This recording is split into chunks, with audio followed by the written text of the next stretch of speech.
Welcome to my terrace garden. இன்றைக்கி நம்ம மாடியில் எதுக்கு வந்திருக்கோம் அப்படின்னு பார்த்தீங்கன்னா, இன்றைக்கி சாம்பாருக்கு தேவையான காய்கறி பறிக்கலாம் தாங்க வந்திருக்கோம். இவ்வளோ கத்திரிக்காய் பறிச்சாச்சு, அடுத்தது கொஞ்சமாக இருக்க மிளகாவையும் பறிச்சிடலாம் அப்படின்னு பறிக்கிறோங்க.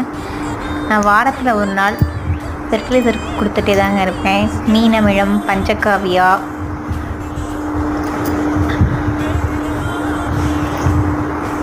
வெங்காயம் ஊற வச்ச தண்ணி, அதே மாதிரி மோர், இது மாதிரி ஏதாவது கொடுத்துட்டே இருப்பேன். இது பார்த்திங்கன்னா செடியிலே பூத்துருக்க கொடிச்சம்பைங்க. இது நல்ல வாசனையாக இருக்குது. ஈவினிங் டைமில் மாடிக்கு வந்தால் மாடியும் நல்லா கமன் இருக்குங்க.